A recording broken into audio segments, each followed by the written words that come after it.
Dans cette vidéo, vous allez apprendre comment faire les publicités, toute première publicité de génération des emails. Donc on appelle ça les lead generation en anglais. Après, on a un processus assez spécifique parce qu'on va quand même faire les publicités de conversion, mais pour un événement personnalisé qui est création de email. Et en tout cas, je vais montrer le process en entier. Avant de commencer, je vous recommande, si vous n'avez pas encore le pixel, vous ne savez pas ce que c'est le pixel, ce que c'est la création de compte publicitaire, vous n'êtes pas sûr si votre pixel est bien connecté à votre compte publicitaire ou à votre site, allez dans la semaine 6 où je montre exactement le process d'installation de tout ce qui est business Facebook account, Facebook Ads account, les events, le pixel, et installation de pixels au sein de Shopify. Parce que sans cette donnée initiale, vous ne pouvez pas créer des publicités Facebook. Donc c'est pour ça que je vous recommande d'aller d'abord dans la week 6 pour regarder exactement le processus de création des publicités. C'est le premier module en termes de paramétrage de votre compte publicitaire, en tout cas, si vous n'avez jamais fait des publicités. En revanche, si vous avez déjà fait des publicités et que ce n'est pas votre première fois, normalement, toutes les installations doivent être déjà faites. Dans ce cas-là, vous regardez cette vidéo pour vous aider à mettre en place cette publicité de génération des prospects sur votre landing page. Donc, on va vraiment payer pour les emails et pas pour les commandes. Ce type de publicité, il est un petit peu moins cher parce qu'on ne paye pas pour l'ajout au panier, qui peut s'élever à 5 € par ajout au panier. On ne paye pas pour les commandes qui s'élèvent à 20, à 30, jusqu'à parfois sur certaines marques à 70 € par commande, le coût d'acquisition. En revanche, par email, on va payer au alentour de 2 €. Donc 2 € pour moi, c'est le prix max. Vous pouvez payer moins. Il y a des campagnes qui marchent très bien où il y a même, on paye quelques centimes pour les emails. Mais voilà, pour vous, le target, ça sera à ne pas dépasser, c'est 2 € par email. Si ça coûte plus cher, ça veut dire qu'il y a quelque chose qui ne marche pas au niveau de votre message ou la landing page il transforme mal, mais on va regarder chaque étape pour que ce soit plus clair pour vous. Alors, regardons comment créer votre première campagne de recrutement des emails. Pour ça, vous devez aller dans votre Facebook Ads Manager. En français, ça s'appelle gestionnaire de publicité. Moi, j'ai directement un lien bookmark qui est bookmarké dans mes shortcut en fait, dans mes raccourcis. Je vais directement choisir dans mes bookmarks et je vais aller dans mon gestionnaire de publicité. Donc ça, c'est mon gestionnaire de publicité à moi. Vous voyez, je fais plusieurs campagnes en parallèle. Il y a des campagnes de recrutement des clients. Il y a des campagnes où on est plutôt sur, comme vous allez faire aussi, les opérations de recrutement des emails uniquement. Donc en tout cas, un email, ça va vous coûter moins cher. Donc ça, c'est quelque chose que vous devez viser. Donc avant de créer la campagne, vous allez dans votre Events Manager, les managers des events, et vous allez créer un event personnalisé. L'event qui va nous permettre de créer les campagnes de conversion dédiées à cet event. Donc vous allez aller dans le petit ronde ici, comme ça, avec l'étoile, qui s'appelle Custom Conversions. D'accord? Vous cliquez là.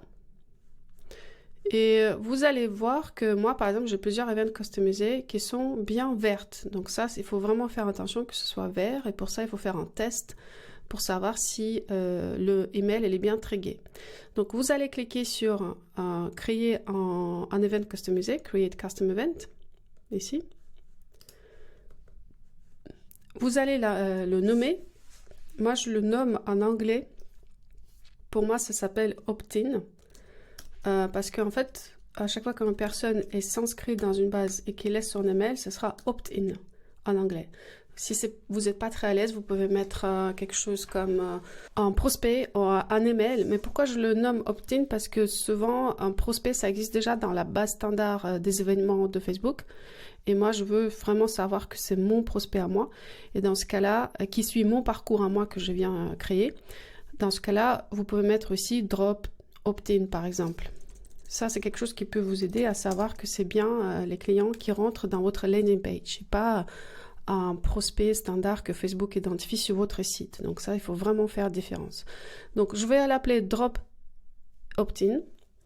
Ici, vous faites bien attention que c'est votre pixel à vous. Le pixel doit être vert. Puis, on va bien récolter tout le trafic qui vient sur notre site. Encore une fois, il s'agit de la page 5U. Donc, le pixel, il ne communique pas avec Omnisend. Il communique avec votre site. C'est pour ça qu'on veut absolument que on référence cette page qu'on vient de créer, qui est les pages 5U.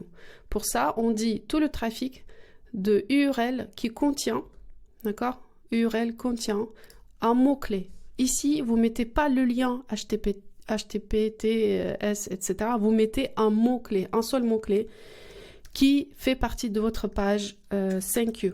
D'accord? Donc, pour moi, c'est 5U. C'est vraiment ce mot-clé qu'on prend.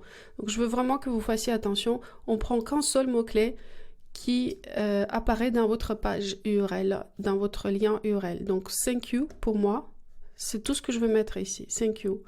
Donc après, ça va se mettre comme ça en gris avec un petit croix. On le laisse et il faudra mettre une valeur et vous mettez 1. Donc en ml, ça vaut 1 euro par exemple. D'accord? Donc là, il me dit juste le nommer. Donc je remets mon nom, drop opt-in. Et je crée mon event. Bon, il me dit que ça existe déjà parce que j'ai plein de choses qui se répètent. Donc, à titre d'exemple, je vais mettre un autre mot-clé. Par exemple, merci. Comme ça, il va l'identifier comme un autre. Pour vous, ça va être exactement le mot-clé de votre page URL. D'accord? Create. OK? Donc, je viens de créer mon event. Donc, ce qui va se passer maintenant, il va être en mode gris comme ça, inactif. Très important de l'activer avant de procéder à la création de vos publicités. Donc, vous allez sur votre page, landing page, vous prenez le lien sur Bitly, vous créez un nouveau contact imaginaire ou le vôtre, comme vous voulez. Par exemple, je fais mon nouveau contact. Il faut bien distinguer que ce sera un nouveau email. Et vous parcourez le processus avec une confirmation de souscription. Et vous devez retomber sur la page de 5U avec le mot-clé 5U. Donc, quand vous revenez dans votre Events Manager, cet event, il va être, si vous mettez à jour votre page, il va être verte. D'accord? Donc, pour moi, ça sera gris, tout simplement parce que je n'ai pas pris le bon mot-clé. Et ça, c'est bien pour vous, pour montrer qu'il y a une erreur. Quand le bon mot-clé n'est pas pris ou quand vous mettez en entier le lien HTML sans faire attention, le lien HTTP sans faire attention, ça va faire inactif. Donc pour vous, si le mot-clé est bien renseigné, si ça correspond à votre page 5U, si vous avez parcouru le parcours client, normalement, vous devez avoir un événement qui s'affiche en vert. D'accord? Et ici, ça sera le calcul de nombre d'événements qui s'est passé avec cette page. Voilà, c'est ça la logique. Donc, faites très attention que l'événement soit activé avant que vous commencez à faire vos publicités. Maintenant, vous allez cliquer sur le 3 barres, vous allez revenir dans votre Ads Manager, cette fois-ci le gestionnaire de publicité Facebook, et vous allez créer une campagne. Donc ici, vous cliquez sur le bouton vert Create. Là, la campagne pour nous, on garde donc Auction. Donc ici, on est dans Leads Generation. Ici, comme ça, Leads. Vous voyez que ça, ce type de campagne, elle est adaptée pour Messenger, Instant Forms ou les conversions. Parce qu'on reste quand même sur une campagne de conversion, au fond. Mais pour nous, comme ça, qu'on sait que c'est uniquement la campagne de génération des emails et pas les ajouts au panier ou les ventes. Et donc, c'est une bonne campagne pour faire quand même les conversions customisées. Donc, on reste sur la campagne de Leads. Continue. Là, donc, je suis sur première fenêtre de paramétrage de ma campagne qui m'a demandé juste le budget. Donc ici, je touche à rien. Je dis juste que le budget de la campagne, c'est quoi? Idéal, bien sûr, au mois, disons, si un email vous coûte 2 €, imaginez, si vous voulez 5 emails par jour, ce sera quoi? Ce sera le prix idéal. Au mois 10 €, d'accord? Minimum. Mais bon, si vous ne vous payez pas, vous commencez par 5 €, ça va vous générer 2 mails par jour. Il faut faire cette calcul basique parce que le mail, ça peut vous coûter plus cher comme ça peut vous coûter moins cher. Si ça coûte moins cher, tant mieux. Si ça coûte plus cher, il faut changer quelque chose dans la publicité. En revanche, si vous êtes bien dans le target, si vous faites les mathématiques approximatives, 5 mails par jour, c'est 10 €. Donc, si vous voulez 20 mails par jour, vous faites votre calcul, 20 fois 2, c'est 40 € la campagne, d'accord? Donc, c'est vraiment comme ça qu'il faut réfléchir. En fonction de la proximité de la date de lancement et votre budget, vous pouvez faire un budget plus important ou moins important. Par exemple, vous dites, non, le rythme 2 mails par jour, ça me va. Je vous dis que c'est très peu, mais si ça vous va, vous le faites, votre campagne, à 5 €. Si en revanche, vous voulez au moins 10 emails par jour ou 20 emails par jour, vous faites les calculs, 2 fois 10, 20 €, 2 fois 20, 40 €. Vous voyez, c'est comme ça qu'il faut réfléchir. Donc, imaginons mon budget, c'est 25 €. Donc, tout me va ici. Je clique sur Next et là, je vais tomber sur la deuxième composant de la campagne qui sera ce qu'on appelle le headset, donc les audiences. En gros, ici, on va vraiment paramétrer la campagne en termes de pourquoi je l'optimise, sur quel pixel, quelle data. Pixel, c'est les data. Mon optimisation, c'est quoi? C'est mon event de conversion que je viens de créer. Donc, j'optimise pour l'event customisé qui est opt-in, drop opt-in, d'accord? Mon drop est le mail que la personne m'a laissé, donc opt-in. Et puis, les audiences que je vais mettre. Donc, en gros, ici, on est vraiment en train de définir le squelette de notre campagne qui va définir, en gros, qui va donner le ton à qui cette campagne va être montrée et comment on va l'optimiser. Donc ici, vous donnez le nom. Par exemple, le nom, ça sera les audiences que vous allez mettre. Et puis, la date. Donc, les audiences, je vais vous expliquer. Mais si, par exemple, les audiences, vous êtes dans une catégorie d'audience comme Mage, Sandro, bah, vous mettez Mage ici, Sandro. Ce sont des audiences d'intérêt par rapport aux clientes qui achètent dans ces marques. Par exemple, si vous partez sur les audiences marques, et vous mettez votre date. Par exemple, pour moi, c'est le 31/01. D'accord? Comme ça, je sais quand est-ce que je l'ai lancé. Après, vous pouvez bien répéter qu'il s'agit d'une campagne lead gen, donc c'est une campagne de génération des contacts. Puis ici, c'est notre site web. Ici, on choisit bien le pixel qui est le vôtre, qui doit être vert et qui va communiquer avec votre compte à vous. Donc, le compte, il est là, d'accord? Ça, c'est le compte pro ici. Il faut faire attention à ne pas faire les publicités avec votre compte perso. Donc là, on est sur le compte pro. Après, l'event de conversion, c'est pourquoi on optimise cette campagne. Pour quel event? Donc, pour nous, c'est l'event qu'on vient de créer qui doit être actif. Vous voyez, parce que ici, chez moi, il va lister que les events actifs. Donc, dès qu'il est actif, il va être listé. Donc, moi, c'était drop opt-in. Comme je ne l'ai pas activé parce que j'ai déjà plein de leads comme ça, je vais mettre celui-là à titre d'exemple, d'accord? Donc, ça, c'est un exemple. Et puis, vous partez sur définition des pays.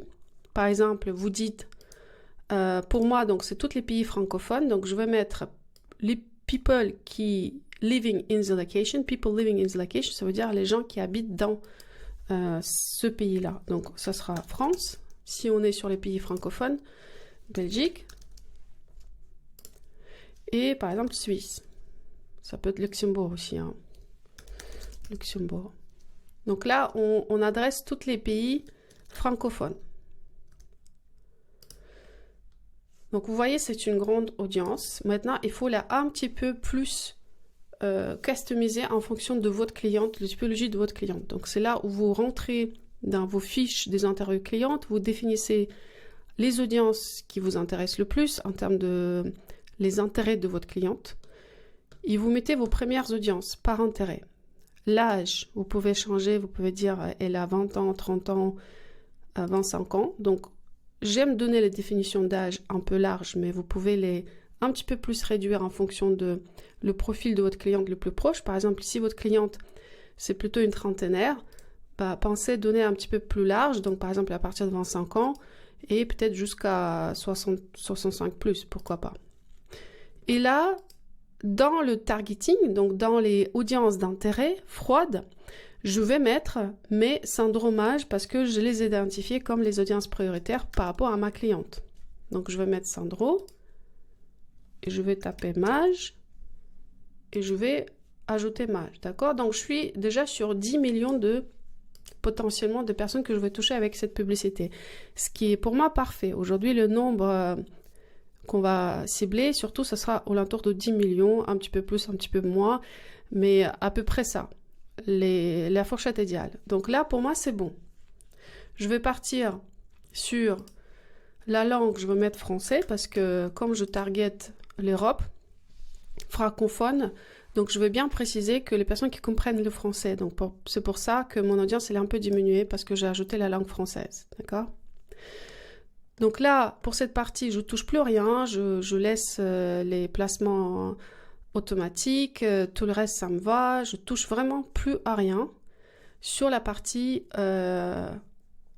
squelette de la campagne. Donc là, j'ai vraiment créé les paramètres de la campagne, comment cette campagne va tourner. D'accord? Donc vous respectez exactement ce que je vous dis ici. Et puis vous mettez sur Next.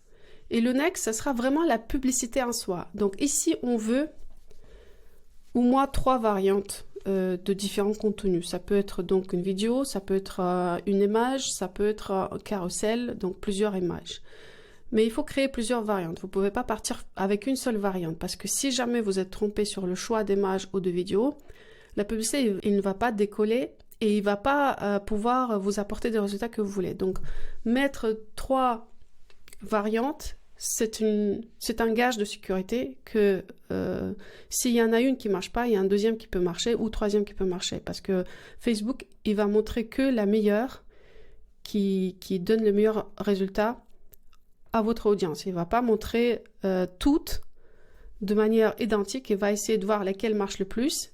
Il va tester avec plusieurs échantillons de personnes et en fonction de celle qui marche, il va plutôt propulser celle qui marche. Mais pour ça, il faut mettre plusieurs variantes. C'est pour ça que j'insiste sur ce fait qu'avec la plusieurs variantes, vous pouvez obtenir meilleurs résultats.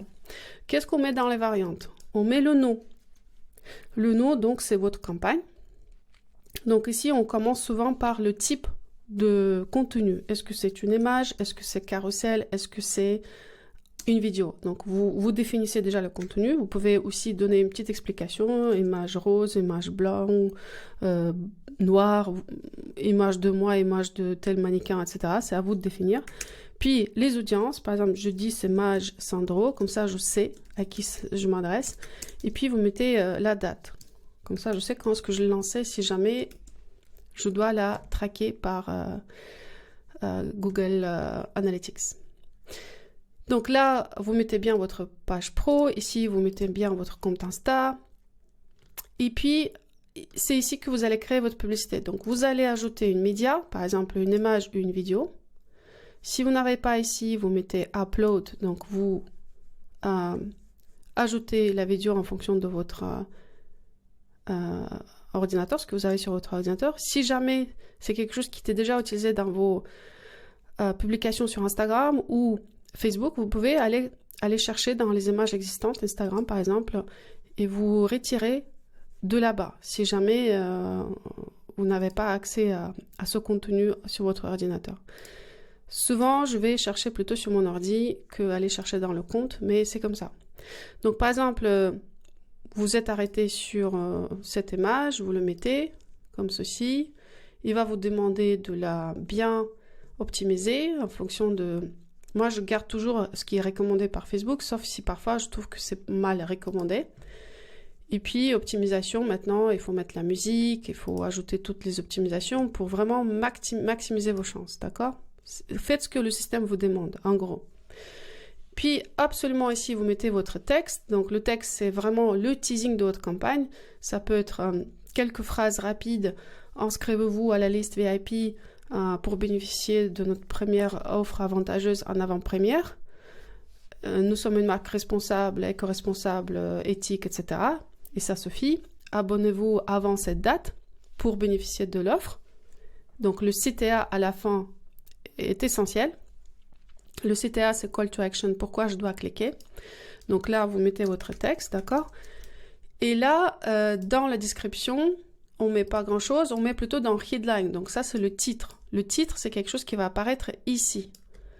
Donc le titre, ce sera vraiment quelque chose qui doit donner envie à cliquer. Par exemple, bénéficier de l'offre avant-première, en avant-première, d'accord? Vraiment donner envie. Donc ça, c'est quelque chose que vous devez réfléchir. Comment je peux donner envie avec ma publicité? Si vous avez des doutes là-dessus, vous pouvez toujours aller dans la week 6 et regarder tout le contenu, comment créer une publicité, parce que vraiment j'élabore ce sujet plutôt là-bas. Mais là, vous êtes vraiment comment je peux donner envie à cliquer à travers le titre et le texte. Il faut être court, rapide et efficace. Et puis ici, call to action, le mot, ça me va, je le garde, donc savoir plus. Le site web, donc c'est là où vous mettez votre lien Bitly, d'accord? Vous allez dans Bitly, vous cliquez le lien et vous mettez dans votre Ads Manager ici. Et display link, c'est quelque chose qui va être affiché par défaut et pas cliquable. Donc là, vous pouvez mettre votre site. Par exemple, si pour moi c'est sakinaimsa, je mets sakinaimsa.com. C'est tout. Donc je sais que derrière, il n'y aura pas de clic. C'est juste pour afficher quelque chose qui soit plutôt, qui parle de votre marque. Mais le lien à cliquer, ce sera Bitly. Si jamais Facebook, elle n'aime pas Bitly, parce que parfois Facebook, elle rejette Bitly, vous changez juste sur votre lien landing page direct normal. D'accord? Le lien long. Donc là, je fais, si je suis contente avec tout ce que j'ai vu, je fais Publish. D'accord? Donc je publie. Et là, pour continuer sur cette lancée et ajouter 2 autres variantes, vous pouvez aller jusqu'à 4 variantes. Vous allez cliquer là dans les 3 points et vous allez faire une Quick Duplicate. Donc Quick Duplicate, ça veut dire que vous mettez directement en dessous une autre variante. D'accord? Et cette variante, vous changez le titre. Par exemple, cette fois-ci, il s'agit d'une vidéo, puis le texte, tout ce que j'ai écrit, ça me va, le titre, le texte, le lien, je garde. Je veux juste supprimer ce contenu et je vais ajouter un autre contenu. Par exemple, cette fois-ci, c'est une vidéo. D'accord? Donc, je mets là, tout me convient. Donc, c'est bon, la vidéo est là. Vous voyez, là, on va vite. Et on fait Publish, comme ça, ma campagne est publiée. Et vous faites la même chose pour le 3e. OK? Donc là, votre campagne, elle est prête. Ici, vous pouvez toujours changer le titre. Donc là, on est sur New Leads, mais vous pouvez mettre quelque chose comme Opération Drop, Lead Gen, donc génération de leads, et la date. Ça, c'est le titre de votre campagne. Donc là, je publie. Pour moi, c'est bon. Donc si je clique ici sur le croix, là-haut, donc je vais revenir sur mon tableau de Ads Manager. Ce tableau, il est standard, d'accord? C'est là où c'est très important de personnaliser ce tableau en fonction de ce qu'on va suivre, le tracking, comment on va faire le tracking. Donc là, vous voyez ici, j'ai plein d'infos qui ne me servent pas à grand chose. Result, reach, impression, cost per result, amount spent, etc. Je vais changer tout ça pour que ça devienne plus clair pour moi. Donc avant, je vais juste désactiver la publicité parce que j'en ai pas besoin. C'était un exemple. Ce que je fais là, donc, je vais aller dans column, ici, columns, performance. Donc ça, c'est pour analyser la performance de mes publicités. Une fois que la publicité, elle se lance, elle va être validée par Facebook. Ça va prendre un peu de temps. Mais une fois qu'elle est validée, il va porter ce statut actif ici. Il va commencer à optimiser. Et Facebook va aller chercher les gens qui sont dans votre audience et va voir à qui plaît votre contenu. Et ça va prendre à peu près 4 jours pour optimiser ce process de compréhension à qui parle votre publicité. Donc, laissez ces 4 jours votre publicité untouchée. Donc, une fois que vous avez bien paramétré et tout installé, laissez cette publicité à travailler et faire son travail. Donc, ne touchez à rien. Ça, c'est très important pour que vous soyez clair là-dessus. Il ne faut pas toucher quoi que ce soit. Il faut laisser à Facebook faire son travail. Au bout de 4 jours, vous regardez ce que ça amène. D'accord? Ce qu'on va regarder, c'est surtout ici, au niveau de Cologne, on va personnaliser avec notre propre dashboard. Donc, on va surtout pas utiliser celle de Facebook parce qu'on ne comprend rien ici. On va aller cliquer sur le colonne et on va créer les customized columns. Donc, les colonnes personnalisées à nous, à ce qu'on a besoin comme KPI. Donc là, vous allez cliquer là et il va ouvrir une fenêtre qui ressemble à ça, qui va vous permettre de customiser cette fenêtre pour que vous puissiez lire les résultats comme vous voulez les lire. Donc, je vais expliquer un petit peu ce qu'on va chercher au bout de 4 jours en termes de performance. Donc là, j'ai créé pour vous une explication comment on optimise les publicités et qu'est-ce qu'on regarde pour savoir si ça marche ou si ça ne marche pas. Donc là, la partie bleue, c'est ce qui se passe sur Facebook en termes de est-ce que les gens ils aiment déjà le contenu, est-ce qu'ils aiment voir ce que vous donnez en termes de contenu et puis qu'est-ce qu'ils font avec. Et la partie verte, c'est ce qui se passe sur votre site. Donc la landing page, est-ce que les gens ils se convertissent ou pas.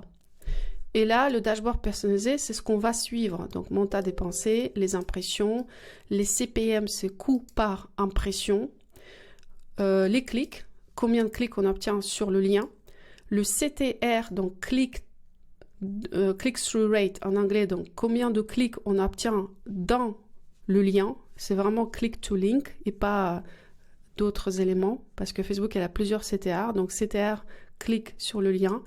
Et puis on va surtout regarder le nombre des opt-in qu'on a obtenus, donc le nombre des mails et leur coût. Donc c'est ça les chiffres qu'on va traquer dans notre dashboard personnalisé.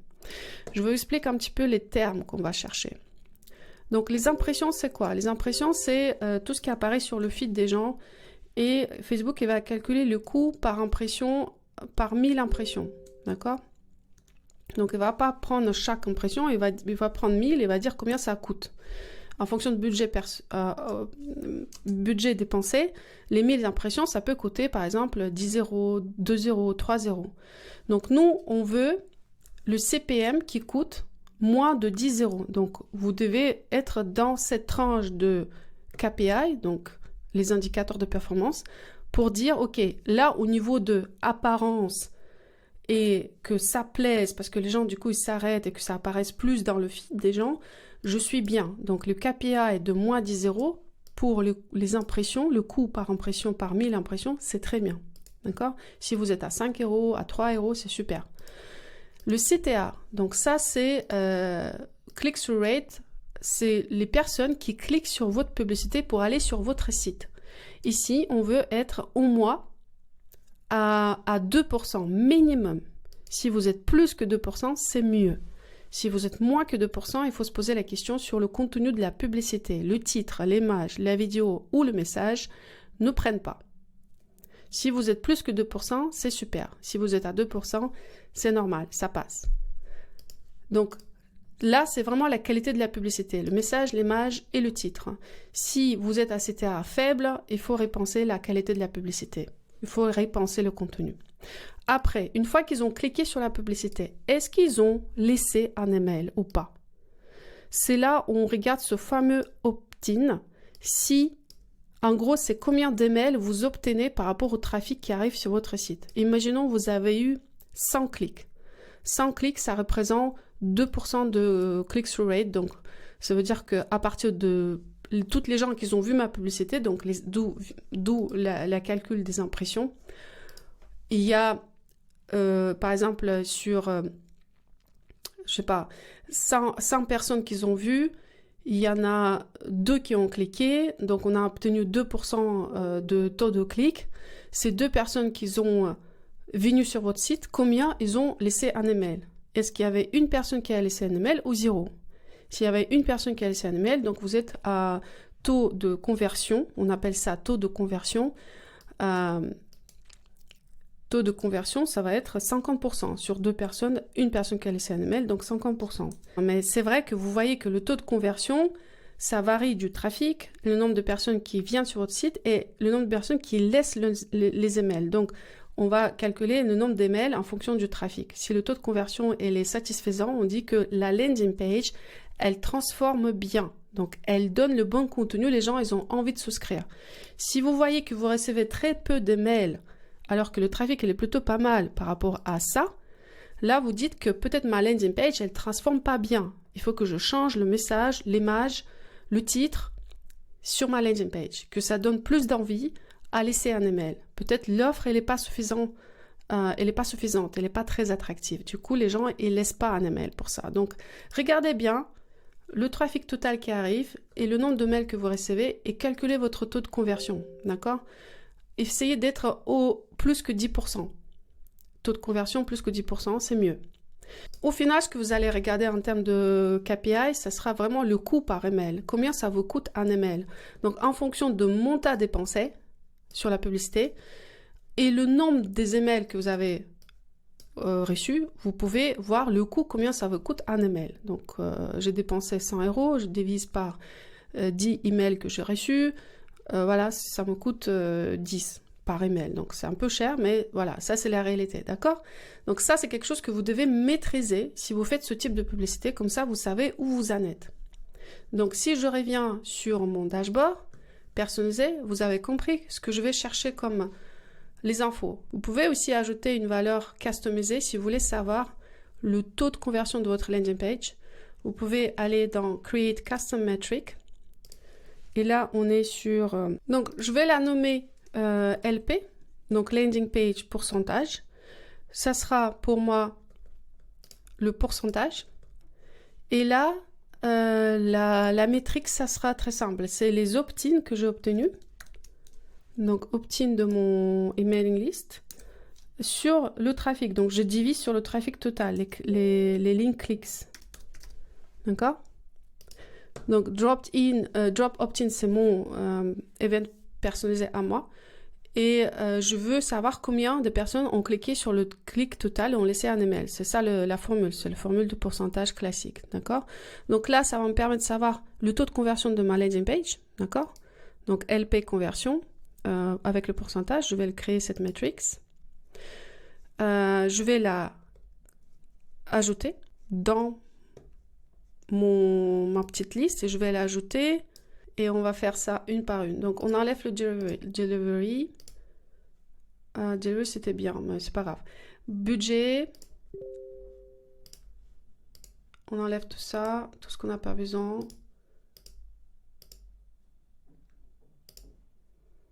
Amount spent, on a besoin. Voilà, donc ça c'est la base. Et puis on répare sur le choix des KPI. Donc les impressions, après, c'est le... Je vais garder quand même le delivery, comme ça je sais s'il est actif ou pas. Je vais le garder en dessous. Et puis on est parti. Donc CPM, Cost per Impression, 1000. Après, link clicks. Après, CTR, click-through rate. Après, CPC. Après, donc CPC, c'est cost per click. Combien ça me coûte en clic? C'est ce qu'on paye dans la publicité d'habitude. Une fois qu'ils sont sur mon site, donc qu'est-ce qui se passe sur mon site? Bah, j'ai mon opt-in, drop, opt-in, total, c'est la quantité, et cost, combien ça me coûte le drop. Et je vais ajouter le LP, c'est le taux de conversion de ma landing page. Donc on va juste voir si tout est bon.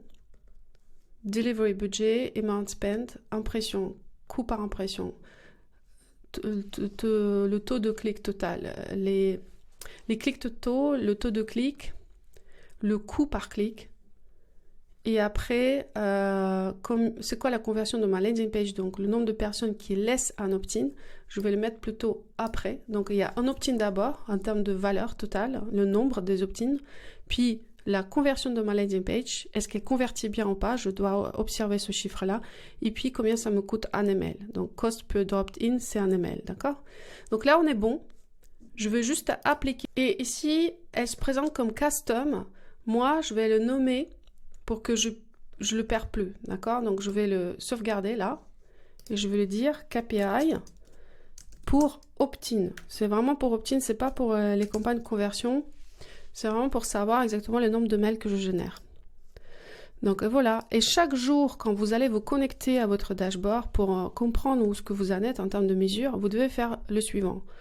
Vous allez à chaque fois regarder les dates. Donc, je suis dans quelle séquence de dates? Est-ce que je suis dans aujourd'hui? hier ou sur la durée. Donc par exemple, j'ai démarré mes campagnes hier, je me connecte le lendemain, je clique sur hier et je regarde la performance de hier. Je choisis dans le colonne ma colonne de KPI opt-in et je regarde toutes les données qu'il me faut pour comprendre l'évolution de ma campagne. Et puis, je le fais tous les jours et je me connecte à la fin du 4e jour. Je choisis donc les attributs de 4 jours. Et là, je regarde la performance de ma campagne avec les KPI qui m'appartiennent, pas le dashboard de Facebook, d'accord? Et c'est là où je peux savoir où j'en suis en termes de tous les coûts, d'accord? Puis, ce qui est intéressant, c'est comparer. Parce qu'ici, il va vous dire, OK, vous avez cumulé X de mails, OK? Pendant cette période, et ça va vous coûter tant. Pour vérifier ça, vous allez sur Omnisend, vous allez dans le dashboard et vous allez voir day to day, ce que ça représente en termes de mails cumulés. Et vous allez calculer, OK, je cumulais selon Omnisend 18 emails. Mais Facebook, elle me dit, bah non, tu n'as eu que 5. Ça arrive parce qu'aujourd'hui, Facebook, elle a du mal à avoir toutes les datas qui viennent de iPhone, iPod ou Mac. Parce que Apple, elle interdit à Facebook de voir les datas comme ça. Donc du coup, on perd à peu près 30 à 50% d'informations en fonction du marché, en fonction de l'usage des gens et votre cible. Et ça, c'est quelque chose que vous n'allez pas avoir ici. Donc parfois, vous allez avoir un email qui vous coûte 5 € selon Facebook. Mais si vous allez sur votre Omnisend et vous voyez que vous avez généré 2 fois plus d'emails pendant la période qui vous intéresse, d'accord, et que vous avez dépensé au total X €, alors combien ça me coûte un email? Donc vous faites un petit calcul et vous allez avoir cette orientation. Ok, est-ce que c'est plus que 2 € au mois? Si c'est plus, qu'est-ce que je peux modifier? Si c'est moins, c'est bon, la campagne marche bien, je continue. Est-ce que j'augmente le budget ou pas? La prochaine question, ce sera ça. Si la campagne marche bien, vous pouvez augmenter le budget de 50%, pas doubler. Si la campagne ne marche pas très bien, il faut voir à quelle étape elle ne marche pas. Est-ce que c'est au niveau de CTR, CPM? CPM, le contenu qui ne prend pas. CTR, votre call to action, titre, image ou message ne correspond pas à votre audience. Ça ne leur plaît pas. Peut-être il faut changer l'audience, peut-être le message. Le opt-in est très faible, c'est votre landing page qui ne transforme pas. Le mail qui coûte trop cher, c'est la landing page qui ne transforme pas. Donc ça se passe plutôt ici sur votre site. Voilà, c'est tout pour cette vidéo. N'hésitez pas à poser les questions dans le groupe. Je sais que c'est un sujet assez vaste et complexe quand on démarre avec les publicités Facebook. La semaine 6, elle sera beaucoup plus riche en termes d'informations, des fiches de tracking qu'on utilise aussi pour comprendre l'évolution de nos publicités. Mais ça, c'est juste pour vous aider à démarrer sur quelque chose qui est léger en termes de budget. Parce qu'on ne paye pas les achats ici, on ne paye pas les ajouts au panier, on paye les emails qui coûtent moins cher que les actions beaucoup plus engagées avec la marque. C'est tout pour cette vidéo, merci de votre écoute et je vous retrouve dans les prochaines vidéos. On sera plus sur la partie audience. Je vais couvrir un petit peu le sujet d'audience parce que parfois on se pose la question sur quelle audience je dois travailler. Donc c'est une vidéo rapide pour expliquer comment paramétrer vos audiences customisées qui sont les audiences similaires, lookalike. À tout de suite.